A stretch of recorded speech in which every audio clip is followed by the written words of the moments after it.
Right. So in the last lecture we discussed some basic information about the adrenal insufficiency. Now listen very carefully.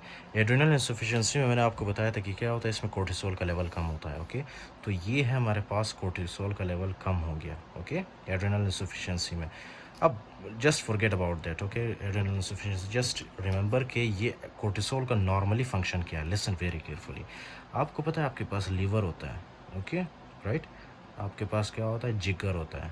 Right, जिगर. This is scientific जिगर. Okay, not romantic जिगर. अच्छा, अब क्या है कि ये जो कोर्टिसोल होता है ना आपकी बॉडी के अंदर, ये कोर्टिसोल जो है, although I explained okay in very detail in the previous videos कि ये कैसे करता है. फॉर एग्जांपल अमीनो एसिड्स की ब्रेकडाउन कैसे करता है, फैट सेल्स की ब्रेकडाउन कैसे करता है. Here I will explain in very short. Okay, क्या है कि ये जो कोर्टिसोल होता है ना, ये लीवर के अंदर जो for example amino acids and glycerol वगैरह होता है. Okay, amino acids and glycerol को ये क्या करता है, ये कोर्टिसोल उनको ये कन्वर्ट करता है किस चीज़ में, ग्लूकोज में. ओके, ग्लूकोज में कन्वर्ट करता है. उस प्रोसेस को हम क्या कहते हैं, जब अमीनो एसिड और ग्लाइसरॉल या फैटी एसिड से ग्लूकोज बने, उस प्रोसेस को हम कहते हैं ग्लूकोनियोजेनेसिस. ग्लूकोनियोजेनेसिस. ग्लूकोनियोजेनेसिस का मतलब क्या है, formation of the glucose from non carbohydrate sources. Okay, इसका मतलब है कि आप ग्लूकोज बना रहे हो without the help of carbohydrate, जैसे कि आप ग्लूकोज बना रहे हो with the help of amino acid या with the help of the fatty acid और glycerol. Okay, right. So that is called is the gluconeogenesis. और इसको कौन स्टिमुलेट करता है, इसको स्टिमुलेट करता है आपका कोर्टिसोल. राइट. इसी तरह से नेक्स्ट थिंग क्या है कि अच्छा, यही कोर्टिसोल जो है फॉर एग्जांपल क्या करता है, these cortisol comes and these will act on our smooth muscles. Smooth muscles. Okay, blood vessels के अंदर ये आपको नज़र आ रहा है, these are the smooth muscles of blood vessels. ये स्मूथ मसल्स के फॉर एग्जांपल सेल्स जो होते हैं ना, ये उनके अंदर जाता है. ओके, उनके अंदर जो है जाता है, ये एक मैकेनिज़्म वहाँ पे क्या करता है, स्टिमुलेट करता है. ओके, ये स्मूथ मसल्स को स्टिमुलेट करता है, जिसकी वजह से स्मूथ मसल्स क्या करता है, स्मूथ मसल्स अपने ऊपर इस तरह से अल्फा 1 रिसेप्टर्स बनाता है. Okay, these are the alpha 1 receptors. Okay, ये अल्फा 1 रिसेप्टर्स जैसे ही बनते हैं ना, आपको तो पता है हमारे बॉडी के अंदर जो है एपिनेफ्रिन वगैरह होता है. Okay, that epinephrine will come and that will bind with these receptor. Okay, इस रिसेप्टर के साथ एपिनेफ्रिन आके बाइंड करता है. जैसे ही ये अल्फा 1 एडरेनर्जिक रिसेप्टर स्टिमुलेट होता है ना, these will lead to the vasoconstriction. ये क्या करता है, इस तरह से कैपिलरीज को कॉन्स्ट्रिक्ट करता है. ओके, इस तरह से क्या करता है, वेजो कॉन्स्ट्रिक्शन करता है.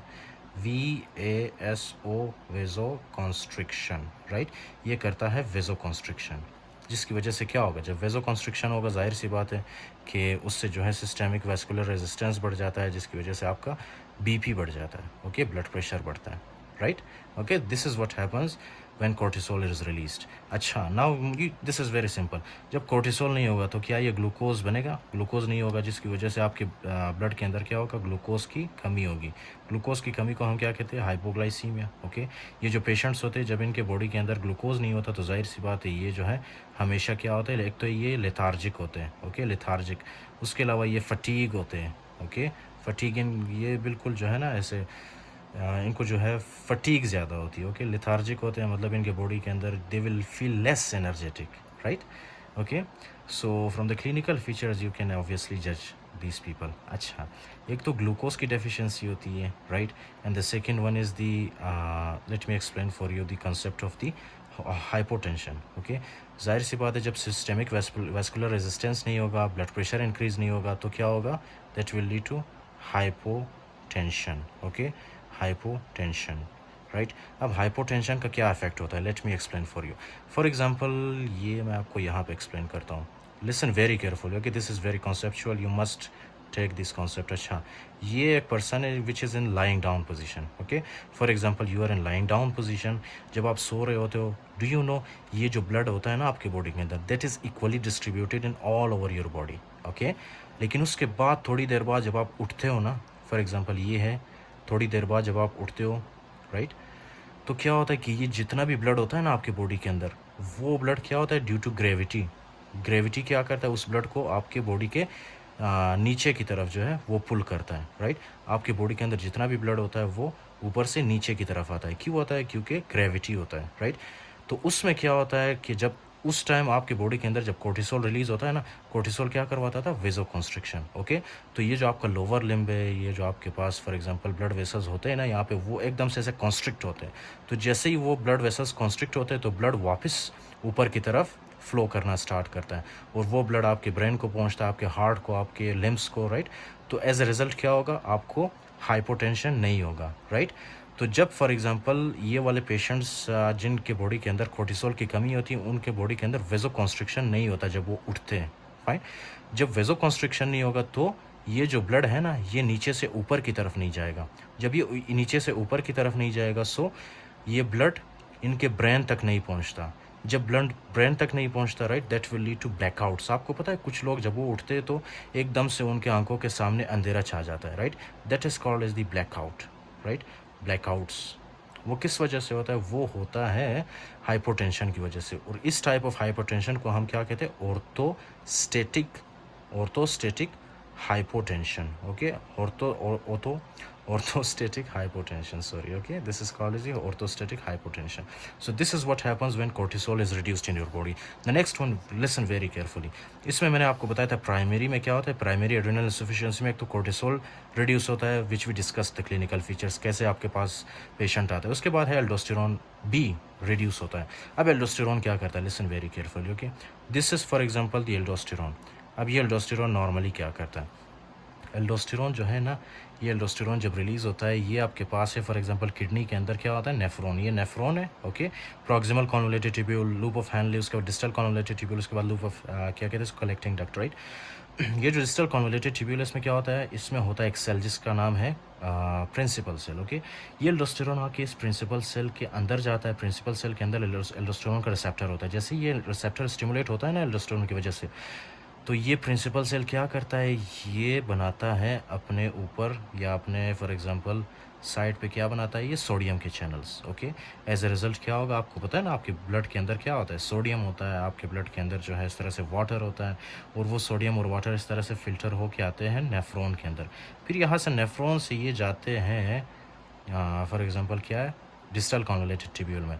अब जो सोडियम है, this is very important, okay, for our body. तो इसीलिए हमने इसको वेस्ट नहीं करना। तो ये सोडियम क्या होता है? सोडियम जैसे यहाँ पे पहुँचता है ना, इस सोडियम को हम क्या करते हैं? इस सोडियम को हम रीएब्जॉर्ब करते हैं इस सोडियम चैनल के थ्रू, ओके? ये सोडियम आता है हमारे सेल के अंदर। फिर यही सोडियम क्या होता है बाद में? ये जो एल्डोस्टेरोन रिसेप्टर स्टिमुलेट हो रहा था ना यहाँ पे, एक तो ये क्या करता था? सोडियम चैनल बनाता था, जिसकी वजह से सोडियम सेल के अंदर आता है। दूसरा, यही जो एल्डोस्टेरोन रिसेप्टर ये जब स्टिमुलेट होता है तो ये यहाँ पे पंप्स बनाता है, ओके? उन पंप्स का नाम है सोडियम पोटासियम एटीपेज। उसका फंक्शन क्या है? उसका फंक्शन ये है कि वो 3 सोडियम को सेल के बाहर निकालता है, okay? 3 sodium is pushed outside of the cell, और इसी तरह से वो 2 पोटासियम को inside of the cell push करता है, ओके?